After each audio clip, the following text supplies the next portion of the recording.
Doctor Chinnamail Anji Reddy గారు ఉమ్మడి కరీంనగర్, ఆదిలాబాద్, మెదక్, నిజామాబాద్ పట్టభద్రుల బీజేపీ ఎమ్మెల్సీ అభ్యర్థిగా మీ మద్దతు కోరుతున్నారు.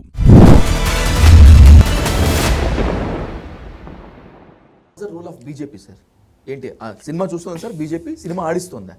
బీజేపీది ఒక విషాద గాథ. అవునా సార్? బీజేపీది విషాదం ఎందుకు అవుతుంది? ఎందుకు అవుతుందంటే మాస్టర్ స్కెచ్ వేస్తుంది కదా. ఎందుకు అవుతుందంటే సెల్ఫ్ గోల్ చేసుకున్నారు వాళ్ళు. బీజేపీని ఎట్లా బలోపేతం చేయాలి, అధికారంలోకి ఎట్లా తీసుకురావాలి అనే దానిలో లీనమై ఆ పద్ధతిలో కనుక ముందుకెళ్ళి ఉంటే ఇవాళ బీజేపీ సెకండ్ ప్లేస్లో ఉండేది. బట్ ఇవాళ మళ్ళీ టీఆర్ఎస్ సెకండ్ ప్లేస్లో ఉంది.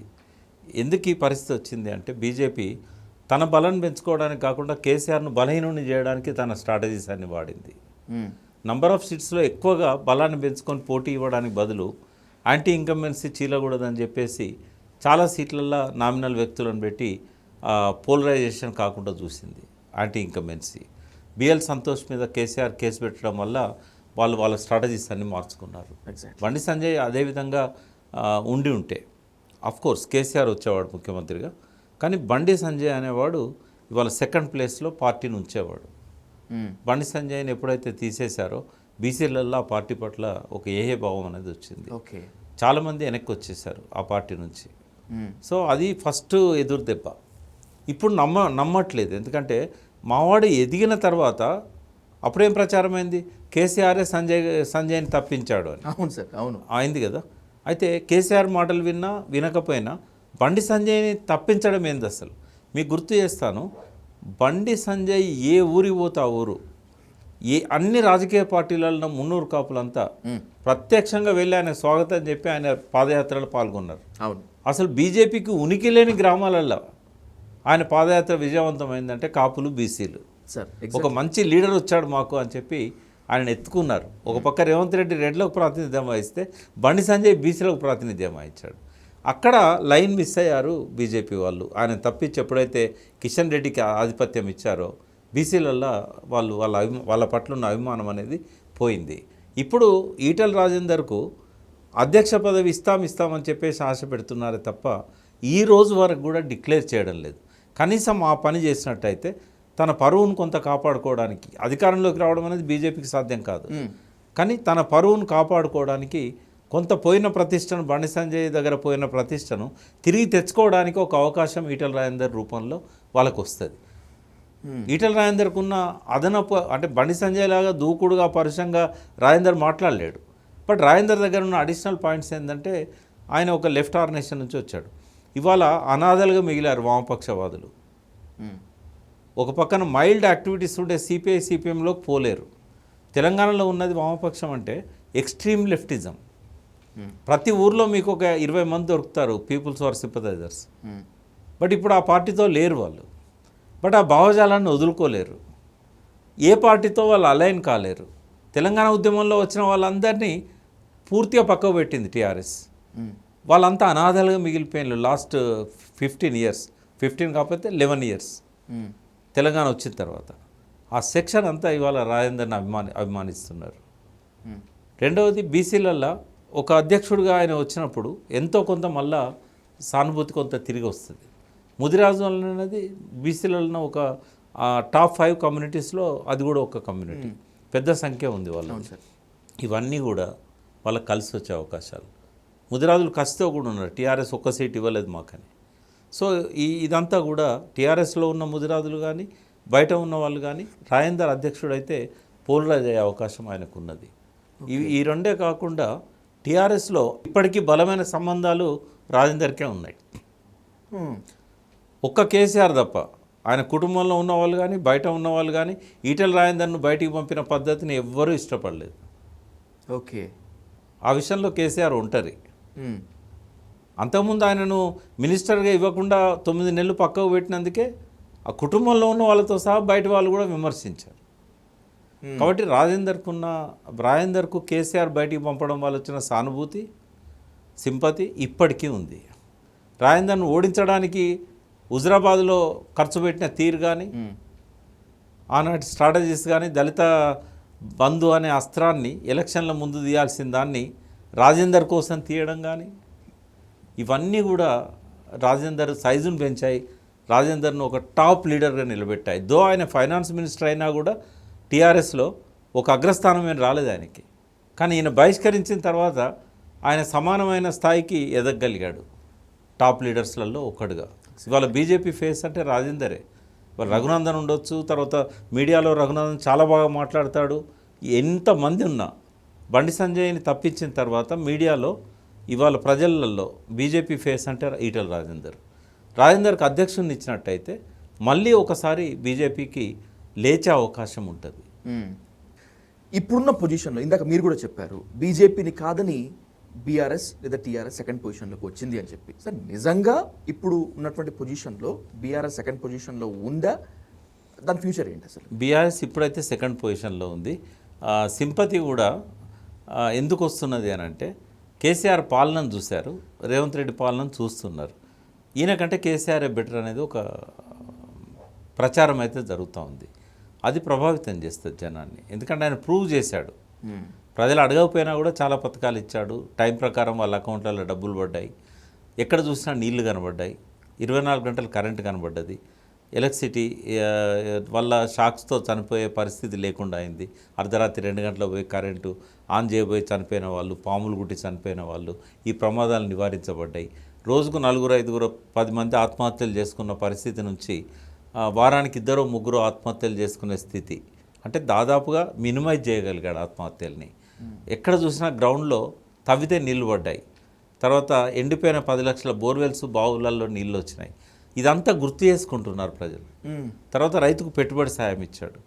ఇవాళ మళ్ళీ ఆత్మహత్యలు పెరిగినాయి, కరెంటు కోతలు స్టార్ట్ అయినాయి, రైతుల బాధలు ఎక్కువైతా ఉన్నాయి. నీళ్ళు ఇప్పుడు కాళేశ్వరం మీద కోపంతో కేసీఆర్ మీద టార్గెట్ చేసేసి కాళేశ్వరంలో రిపేర్ చేయకుండా, అవకాశం ఉన్న కన్నెపల్లి పంప్ హౌస్లో పంపులు పనిచేయనీయకుండా ఇవాళ లక్షలాది ఎకరాలలో యాసంగి పంటల్ని గత సంవత్సరం, ఈ సంవత్సరం కూడా ఎండబెడుతున్నారు. ఇవన్నీ చూసినప్పుడు ఏంటంటే రేవంత్ కంటే కేసీఆరే బెటర్ ఉండే, మనం తప్పు చేశామనే ఒక భావనలోకి చాలా వరకు ప్రజలు నెట్టబడుతున్నారు. అయితే కొంతమందిలో ఇంకొక ఫీలింగ్ ఉంది. సరే మనం అనుకున్నాము బాగుంటుందేమో, మార్పు బాగుంటుంది అనుకున్నాం, కానీ మార్పు బాగాలేదు. మళ్ళీ పాతాయనం తెచ్చుకున్న దానికంటే ఒక అవకాశం బీజేపీకి ఎందుకు ఇవ్వకూడదు? నరేంద్ర మోడీ 3వ ప్రధానమంత్రి అయ్యాడు కదా, బాగానే పరిపాలన చేస్తున్నాడు కదా. ఈ 8 పార్లమెంట్ సీట్లు రావడానికి కూడా అదే కారణం. ఇప్పుడు అది కూడా కొంత స్ప్లిట్ అవుతూ ఉన్నది. ఇప్పుడు రేవంత్ రెడ్డి మీద ఉన్న యాంటీ ఇన్కంబెన్సీ కొంత బీజేపీ వైపు కూడా పోతున్నది. బట్ ఇంకా 3 ఏళ్ళ దాకా ఎట్లుంటుందో చెప్పలేము. ఎందుకంటే ఒక ఫ్లూయిడ్ సిచ్యువేషన్ అది. ఇప్పుడు రేవంత్ రెడ్డి దినదినగండం 5 ఏళ్ళ ఆయుష్లాగానే ఆయన పాలన కొనసాగుతూ ఉంది. ఆయనను ఎప్పుడు దించుతారో తెలియదు. బట్ ఆయన కూడా చాలా క్లెవర్ పొలిటీషియన్.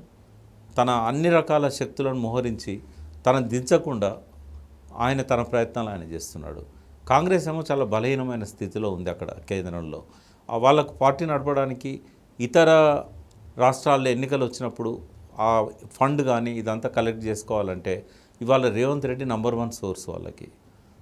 రేవంత్ రెడ్డిని పక్కకు పెడితే కాంగ్రెస్లో ఆ రకంగా ఫండ్ మొబిలైజ్ చేసి కాంగ్రెస్ పార్టీకి ఇవ్వగలిగే ఇంకో నాయకుడు లేడు.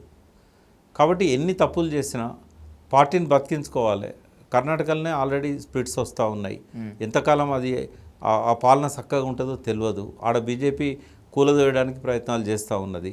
ఈ అన్నిట్లో ఇక్కడే గట్టిగా ఉంది పార్టీ. కాబట్టి దీన్ని కాపాడుకోవాలి. రేవంత్ రెడ్డి దించితే మనకు చాలా కష్టాలు వస్తాయని రాహుల్ గాంధీ చూస్తున్నాడు. ఇప్పుడు ప్రజలకు ఎన్ని కష్టాలు వస్తున్నాయనేది వాళ్ళకి అనవసరం. పార్టీకి కష్టాలు రాకుండా చూసుకోవాలి. అది రేవంత్ రెడ్డి వల్లనే సాధ్యమవుతుంది. ఒకవేళ దించినలే అనుకుందాం, ఆ కంప్లైంట్స్ అన్నీ పోయి ఎమ్మెల్యేలలో అసంతృప్తి పెరిగి దించారనుకుందాం, రేవంత్ రెడ్డికి వచ్చిన ఇబ్బంది ఏం లేదు. ఎందుకంటే చంద్రబాబు నాయుడు చేతిలో ఇవాళ కేంద్ర ప్రభుత్వం ఉన్నది. వాళ్ళ బ్లెస్సింగ్స్తోని చంద్రబాబు నాయుడు తనకున్న పట్టు ఉంటుంది కొంత, ఎంత లేదన్నా ఇక్కడ ఎమ్మెల్యేల మీద పట్టు ఉంటుంది. ఏ పార్టీలో ఉన్న ఎమ్మెల్యేల మీదైనా చంద్రబాబుకు పట్టు ఉంటుంది. తను ఏదైనా చేసి మళ్ళీ రేవంత్ రెడ్డిని నిలబెట్టగలుగుతాడు. ఒకవేళ కాంగ్రెస్లోంచి ఆయన గెంటేస్తే కూటమికి తిరుగులేని నాయకుడు అవుతాడు. అవసరమైతే బీజేపీ సపోర్ట్తోని, ఇతర పార్టీల సపోర్ట్తోని మళ్ళీ ఆయన నిలబడగలుగుతాడు. ఆయన స్ట్రెంత్ కూడా తక్కువేం లేదు. కాంగ్రెస్లో ఇవాళ ఒక 40 మంది ఎమ్మెల్యేలు కొత్తగా ఎలక్ట్ అయిన వాళ్ళల్లో చాలామంది ఆయనకు సపోర్ట్ చేసే వాళ్ళు ఉన్నారు. పాత వాళ్ళల్లో కొందరు ఉన్నారు. టీఆర్ఎస్ నుంచి తెచ్చుకున్న వాళ్ళల్లో కొందరు ఉన్నారు. కాబట్టి అంత బలహీనుడేం కాదు. ఇవాళ ఒక 30-35 మంది ఎమ్మెల్యేల స్ట్రెంత్ ఉన్న నాయకుడు ఎవరు అసెంబ్లీలో అంటే that is only Revanth Reddy, not KCR, not BJP. కాబట్టి ఆయనను తీసేస్తే కాంగ్రెస్ కష్టాలు వస్తాయి. రేవంత్ రెడ్డి మాత్రం చంద్రబాబు సపోర్ట్తోని మళ్ళీ ఆయన ముఖ్యమంత్రిగా ఉండే అవకాశం కనబడుతూ ఉంది. తర్వాత కేసీఆర్కి ఒక మంచి అలవాటు ఉంది. ఆయన బ్రేక్ఫాస్ట్ అయినా, లంచ్ అయినా, డిన్నర్ అయినా ఒక్కడు కూర్చొని తినంగా చూడలేదు. జయశంకర్ గారు చనిపోయే ముందు కూడా ఒకసారి అప్రిషియేట్ చేశాడు. కేసీఆర్లో నాకు బాగా నచ్చిన మంచి లక్షణం అయ్యా ఇది, ఆయన ఒక్కడు ఎప్పుడు తినడు అని, తినంగా చూడలేదు అన్నాడు ఆయన.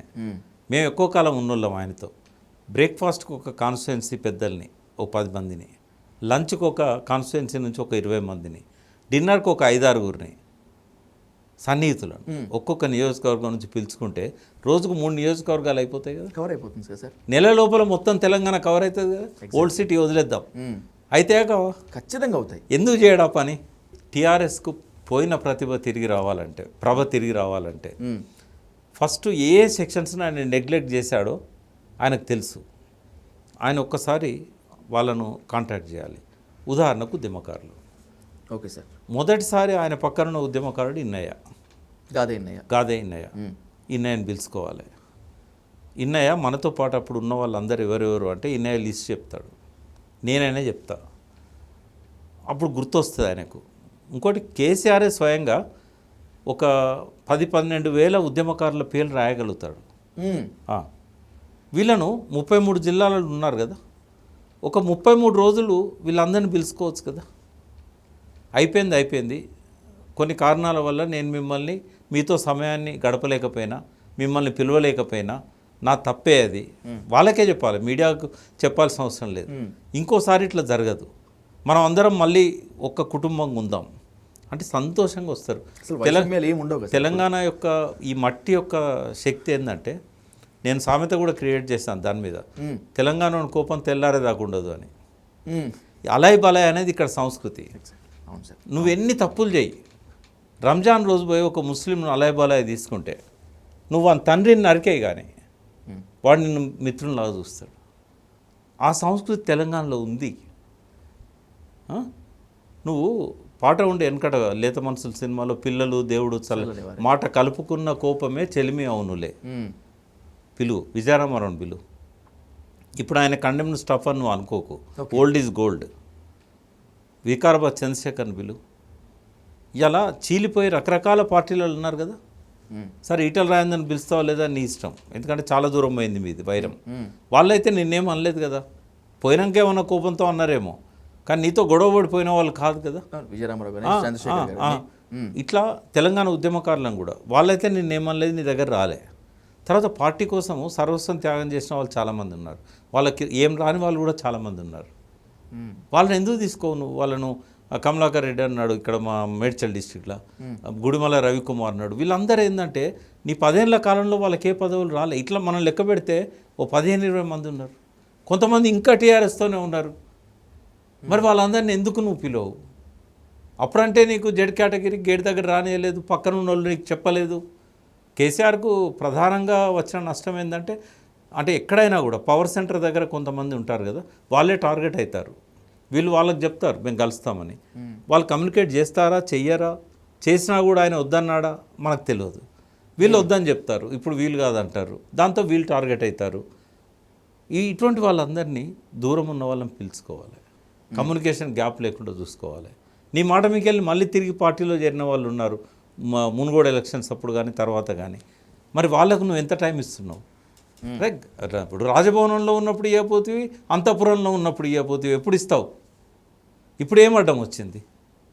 ఇప్పుడు పోయిన వాళ్ళకు కూడా అపాయింట్మెంట్ దొరకట్లేదు కదా. ఇవన్నీ సరి చేసుకోవాలి. చేసుకుంటే మళ్ళీ ఒకసారి కేసీఆర్ గారి మీద మళ్ళీ ప్రేమ అభిమానాలు మళ్ళీ మొదలవుతాయి.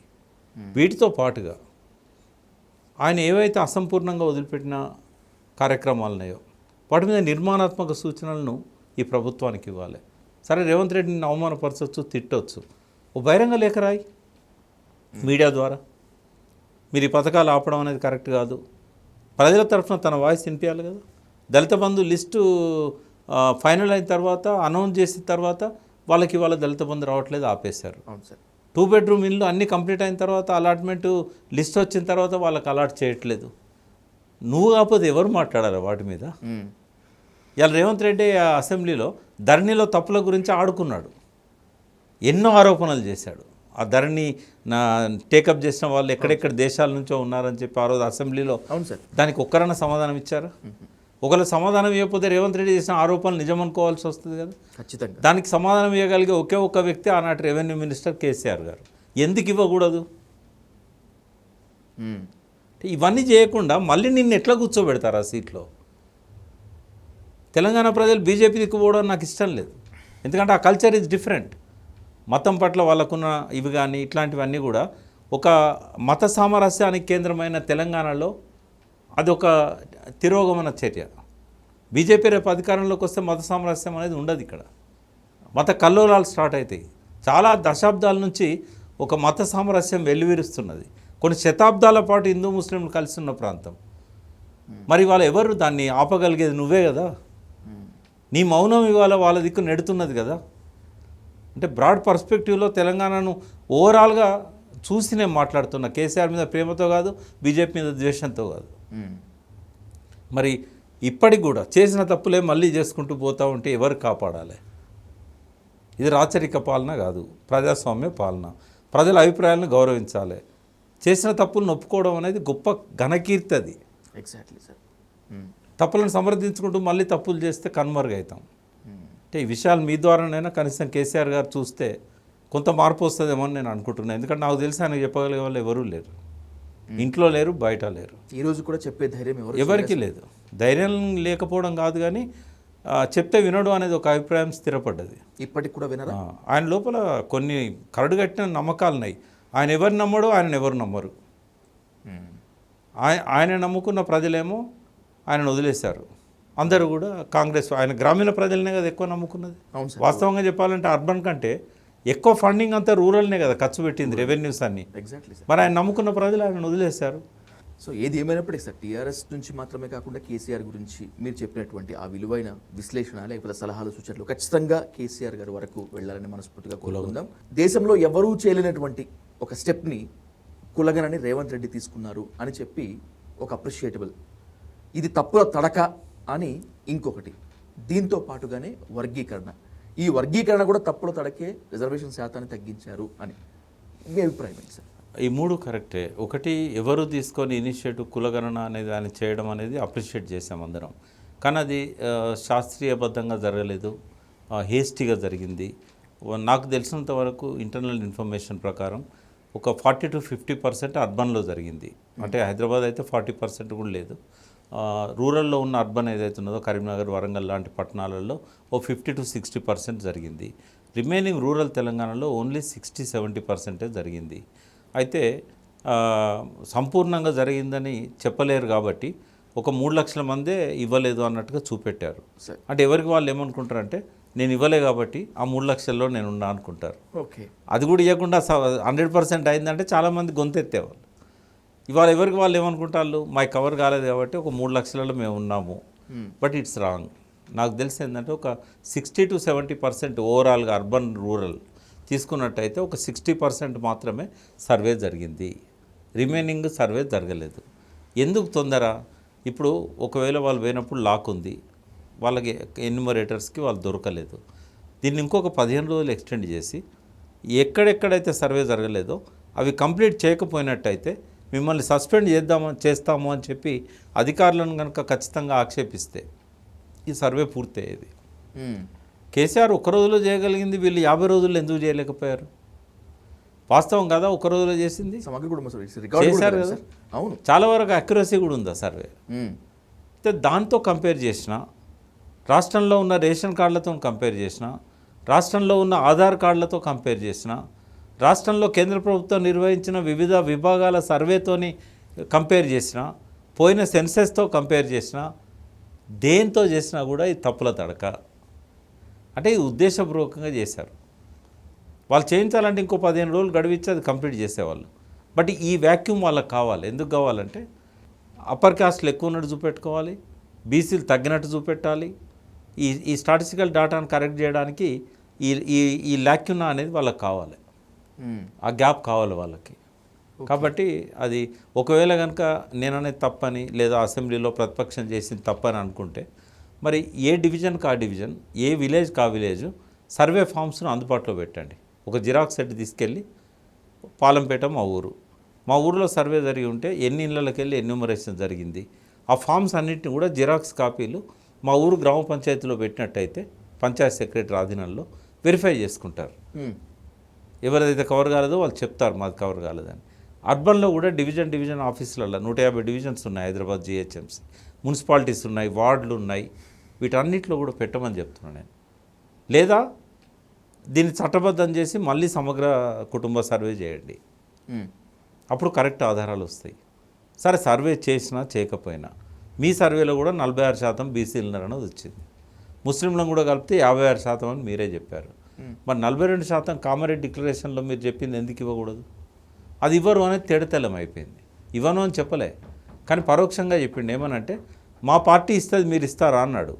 ఈ ప్రశ్న ఎందుకు ఉదయిస్తుంది? ఒకవేళ నువ్వు చట్టబద్ధం చేస్తే 42% బీసీలకు లోకల్ బాడీస్లో రిజర్వేషన్ ఇవ్వాలనేది కనుక నువ్వు బిల్లు పెట్టి యాక్ట్ చేసినావు అనుకో, ఈ ప్రశ్న ఎందుకు అడగాలి? మా పార్టీ ఇస్తుంది మీ పార్టీ ఇస్తుంది అని ఈ ప్రశ్న అడుగుతున్నావు అంటేనే నువ్వు దీన్ని చట్టబద్ధం చేయదలుచుకోలేదు, కామారెడ్డి డిక్లరేషన్ అమలు చేయదలుచుకోలేదు అనేది అర్థమైంది. తర్వాత 21% అప్పర్ క్యాస్ట్ ఉందని కేసీఆర్ చెప్పాడు. మేము 17% 15% ఉన్నదని చెప్తున్నాము, మీ కేసీఆరే బాగా చెప్పాడు అన్నాడు. కేసీఆర్ ఇచ్చిన సర్వేలో ఎస్కేఎస్ ఉంది కదా, సమగ్ర కుటుంబ సర్వే, అందులో ముస్లింలను చూపెట్టలేదు. అందులో బీసీలు 51% అన్నాడు. బీసీలు అంటే బీసీలే, not Muslim BCs. Okay sir. తర్వాత 18% ఎస్సీలు అన్నాడు, 10% 18 కొంత ప్లస్ 10+ ట్రైబల్స్ అన్నాడు, ఆదివాసీలు గిరిజనులు, 28 + 51 79 అయినాయి కదా. ఈ 21% ఎఫ్సీలు అన్నాడు. ఆ ఎఫ్సీలలో ముస్లిమ్సే 10-12% ఉన్నారు. ఓకే, వాళ్ళని తీసేస్తే అప్పర్ క్యాస్ట్ ఎంత ఉంటారు? 9%, హార్డ్లీ 9%. ఈ ఫిగర్ కేసీఆర్ గారే స్వయంగా నాతో డిస్కస్ చేసినప్పుడు చెప్పారు. ఒకసారి పరుషంగా ఉత్తమ్ కుమార్ రెడ్డి ఆయనను విమర్శిస్తూ 0.5 వాళ్ళు పరిపాలన చేస్తున్నారు అని క్రిటిసైజ్ చేశాడు. అవును సార్. నేను 0.5 కాదు, మేము 0.4 అన్నాడు కేసీఆర్. మేము 0.5 కూడా లేము, మా కుటుంబాలన్నీ కలిస్తే ఎస్కేఎస్ ప్రకారం 0.4 అన్నాడు. కానీ రెడ్లు ఎంతమంది ఉన్నారో నువ్వు మీడియాలో చెప్పు అన్నాడు. ఎంతమంది ఉన్నారన్న 2.4 అన్నాడు. రెడ్లు 2.4. ఓకే, ఇద్దరు కలిస్తే కూడా రెడ్లు వెల్మలు 3% లేరు. తర్వాత వైశ్యాసు, బ్రాహ్మలు, కమ్మ, తర్వాత క్షత్రియ అంటే ఆంధ్ర రాజులు ఫార్వర్డ్ లాస్లో వస్తారు. వీళ్ళందరూ కలిస్తే ఇంకో 5% ఉన్నారు, 5+. అంటే టోటల్ తెలంగాణ సమాజంలో ఎఫ్సీల పర్సెంటేజ్ 9. రెడ్లు చాలామంది ఉండేవాళ్ళు, కానీ ఇవాళ అమెరికాలో, ఆస్ట్రేలియాలో, యూరోప్లో, వివిధ దేశాలల్లో నాకు తెలిసి ఒక 90 దేశాలల్లో తెలంగాణ నుంచి మైగ్రేట్ అయిన రెడ్డిస్ ఉన్నారు. Okay sir. వీళ్ళెవరు ఎస్కేఎస్లో రాలేదు. వాళ్ళందరిది కలిపితే కొంత పర్సెంటేజ్ పెరుగుతుంది, ఇంకొక 10-12 లక్షల మంది యాడ్ అవుతారు. కానీ మీరు అక్కడ సర్వే చేయండి, అమెరికాలో కానీ బయట దేశాల్లో కానీ మెజారిటీ రెడ్డిసే అక్కడ పోయింది. ఇప్పుడే కాదు, 1947 తర్వాత ఈ రోజు వరకు కూడా మైగ్రేట్ అయిన వాళ్ళల్లో మోర్ దెన్ 60-70% రెడ్డిస్ ఉంటే 30%లో మిగతా అన్ని కమ్యూనిటీస్ ఉంటాయి ఆ దేశాలల్లో సెటిల్ అయిన వాళ్ళ దానిలో. మీరు ఏ సిటీకి పోన్లీ, మీరు ఒక మీటింగ్ పెట్టి తెలంగాణ వాళ్ళంతా రండి అంటే 60-70% రెడ్డిసే ఉంటారు. ఏ సంఘానికైనా అధ్యక్షులు వాళ్ళే, కార్యదర్శులు వాళ్ళే, ఆ సంఘాలు పుట్టిన కాడ నుంచి ఇప్పటిదాకా. ఆ సంఘాలు చీలితే కూడా మళ్ళీ రెడ్లే. నాకు అనుభవం కదా, 35 దేశాలు తిరిగాను లాస్ట్ తెలంగాణ వచ్చిన తర్వాత. ఎక్కడికి పో వాళ్ళే. అసలు నాన్ రెడ్డి ఆధ్వర్యంలో ఒక తెలంగాణ సంఘం అబ్రాడ్లో ఉన్నది అని అంటే ఎక్కడ కనబడదు మనకు. అది సౌత్ ఆఫ్రికా కానీ, అది అమెరికా కానీ, అది ఆస్ట్రేలియా కానీ, ఖండాంతరాల్లో ఎక్కడ కూడా వాళ్ళది ఆధిపత్యం. తప్పంటలేను, వాళ్ళకి ఆ లీడర్షిప్ స్కిల్స్ ఉన్నాయి, వాళ్ళకి ఆ డబ్బు, ఆ పలుకుబడి అవన్నీ ఉన్నాయి. తర్వాత పై చదువులు చదివారు, పెద్ద పెద్ద ఉద్యోగాలు చేస్తున్నారు, ఒక్కరు పోతే 100 మందిని తెచ్చుకోగలుగుతున్నారు, వాళ్ళకి ప్లేస్మెంట్స్ ఇప్పగలుగుతున్నారు. తప్పేం కాదు అది. కానీ రెడ్లు ఎందుకు తగ్గినని చెప్పడానికి విదేశాలలో వాళ్ళు ఎక్కువ మంది సెటిల్ అయ్యారు. వెల్మాలో అట్లా కాదు, చాలా తక్కువ మంది ఉంటారు విదేశాలలో. వాళ్ళు ఏంటంటే నక్సలైట్లు గ్రామాలలో టార్గెట్ చేసి బతకలేని పరిస్థితి క్రియేట్ చేస్తే నగరాలకు వచ్చేసి రియల్ ఎస్టేట్ ఇట్లాంటి వృత్తులు చేసి వాళ్ళ డబ్బు సంపాదించి హైదరాబాదు నగరాలలో స్థిరపడ్డారు వాళ్ళు ఉన్నారు. బట్ బీసీలకు ఏంటంటే అటు పోలేని పరిస్థితి. ఇప్పుడిప్పుడు ఒక లాస్ట్ జనరేషన్ నుంచి కొంత మైగ్రేట్ అవుతున్నారు తప్ప పెద్ద సంఖ్యలో విదేశాలకు పోయిన వాళ్ళల్లో బీసీలు మనకు కనబడారు. సో ఇవన్నీ కూడా పారామీటర్స్. ఎందుకు లేరు మా జనాభా అని ఎవరన్నా అనుకున్నట్టయితే, ఎందుకు బీసీలు ఎక్కువగా ఉన్నారని ఎవరన్నా అనుకున్నట్టయితే, వాళ్ళకి ఆపర్చునిటీ రాలేదు కాబట్టి వాళ్ళు ఉన్నారు, వాళ్ళ సంఖ్య ఎక్కువ ఉంది, వీళ్ళకి అవకాశం వచ్చింది కాబట్టి మైగ్రేట్ అయ్యి వెళ్ళిపోయారు. కాబట్టి రెడ్లు నిజంగా చూస్తే ఎస్కేఎస్ ప్రకారం 2.4%. అది సార్, వర్గీకరణకి సంబంధించినటువంటి పోరాటం ఫలించింది అనేటువంటిది ఒకటి, కానీ మందకృష్ణ మాదిగ ఇది తప్పులో తరగ్గా ఉంది అంటున్నారు. వర్గీకరణ ఎప్పుడు ఉండాలి అనేటువంటి, ఆ యుద్ధం ఉండాలనేటువంటి దాంట్లో భాగంగా అనుకోవచ్చు. ఇద్దరితో మాట్లాడాను, మందకృష్ణ మాదిగ గారితో మాట్లాడాను, మాలాల నాయకులతో కూడా నేను మాట్లాడాను. మందకృష్ణ మాదిగది 100% జెన్యూన్ డిమాండ్, దాన్ని ఎవరైనా కాదనలేరు. మాలల్లో కూడా ఉన్న మేధావులు దాన్ని సమర్థించారు. కానీ ఎక్కడ వాళ్ళిద్దరి మధ్య విభేదాలు వస్తున్నాయంటే, ఒకసారి మళ్ళీ ఇది కోర్టులలో పోయి వివాదం కాకుండా ఒక పర్మనెంట్ సొల్యూషన్ దొరకాలంటే ఆర్టికల్ 341ని సవరించాలి అనేది మాలలు కోరుతున్నారు. రెండవది ఏంటంటే, జనాభా దామాషా ప్రకారం ఎవరి వాటా వాళ్ళకు ఉండాలనే దానిలో ఇది ప్రజాస్వామికమైన డిమాండ్, ఎవరైనా ఒప్పుకోవాల్సిందే. కానీ మా జనాభా ఎక్కువ ఉందని మాలలు చెప్తున్నారు, మా జనాభా ఎక్కువ ఉందని మాదిగలు చెప్తున్నారు.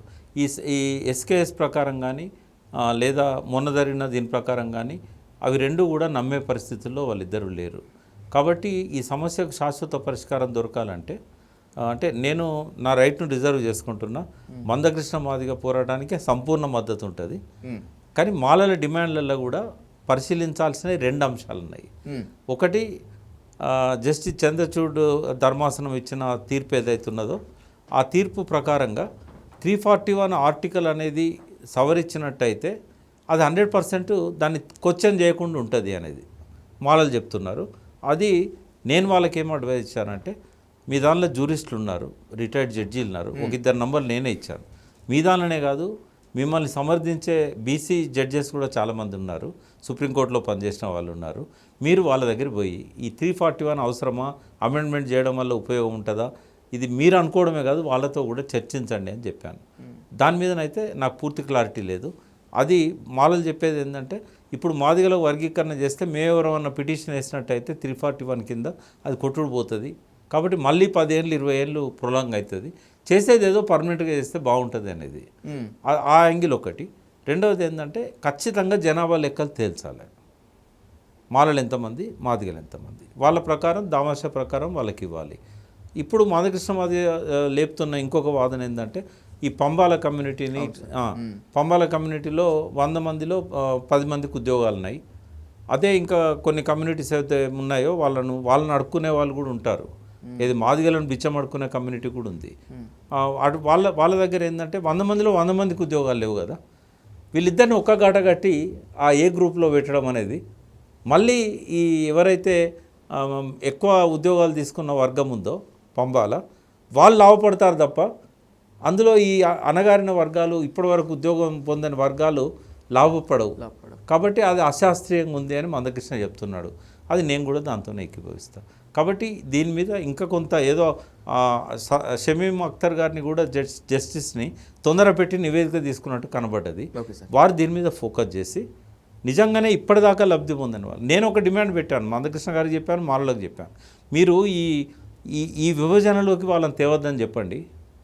ఈ ఎవరైతే ఇప్పటివరకు ఉద్యోగాలు పొందని కులాలు ఉన్నాయో వాళ్ళను ఈ రిజర్వేషన్ ఫ్రేమ్లోకి తేకుండా ఆన్ డిమాండ్ చదువుతామంటే చదివేయాలి, హాస్టల్ ఉంటామంటే హాస్టల్ ఫెసిలిటీ ఇవ్వాలి, ఉద్యోగం కావాలంటే ఉద్యోగం ఇవ్వాలి, విదేశాలకు పోతామంటే విదేశాలకు పంపించాలి, విదేశాలకు చదువుకుంటామంటే విదేశాలకు చదవనియాలి. వీళ్ళ బాధ్యత పూర్తిగా ప్రయారిటైజ్ చేసి ప్రభుత్వమే తీసుకోవాలి.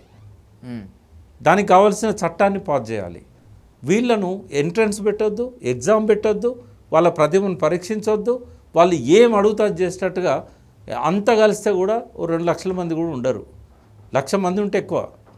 ఇప్పటిదాకా స్వాతంత్రం వచ్చిన కాంచి వాళ్ళు పొద్దున్న లేస్తే బ్రష్ పేస్ట్ దగ్గర నుంచి సబ్బుల దగ్గర నుంచి అన్నిటి మీద పన్నులు చెల్లిస్తున్నారు.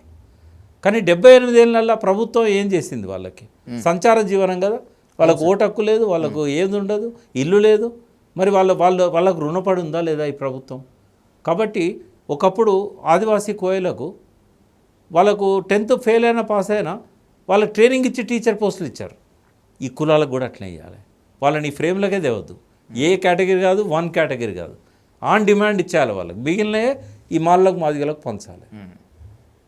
ఇప్పుడు 11,000 టీచర్ ఉద్యోగాలు ఇచ్చారు, 500 పక్క పెట్టు. ఆన్ డిమాండ్ వాళ్ళకి ఎగ్జామ్ వద్దేదద్దు. ఇట్లా కనుక ఎగ్జాములు పెట్టి ఎంట్రన్స్లు పెట్టి పోటీలు పెడితే వాళ్ళు ఎప్పటికీ బాగుపడరు, ఎప్పటికీ ఉద్యోగాలు. కాబట్టి ఈ ఇద్దరి మధ్య వివాదాన్ని పరిష్కరించాలంటే ఇప్పుడు నేను చెప్పిన ఈ దృష్టిలో పెట్టుకుంటే ఈ సమస్య శాశ్వతంగా పరిష్కారం అవుతుంది. మాలలకు మాదిలకు కూడా నా అప్పీల్ ఏంటంటే మీ మధ్య ఉన్నది మిత్రుత్వ వైరుధ్యం, దాన్ని శత్రు వైరుధ్యంగా మార్చకండి. మీకు నిజమైన శత్రువులు దొరలు, అప్పర్ క్యాస్ట్, భూస్వాములు, మిమ్మల్ని అనగదొక్కిన వాళ్ళు. మీరిద్దరు కలిసి వాళ్ళతో ఫైట్ చేయండి, కానీ మీకు మీరే కొట్లాడుకున్నట్టయితే వాళ్ళకి లాభం అవుతుంది అని చెప్తాను. శత్రు వైరుధ్యం కాకూడదు, ఇది మిత్ర వైరుధ్యం. కాబట్టి కలిసి కొట్లాడండి, కలిసి కూర్చొని పరిష్కరించుకోండి. Right sir. వర్గీకరణ మాత్రమే కాకుండా తెలంగాణ రాజకీయాలపైన, తెలంగాణలో ఆ పార్టీల భవితవ్యం పైన ఇచ్చినటువంటి మీ అనాలిసిస్కి thank you so much sir. Thank you. Thank you.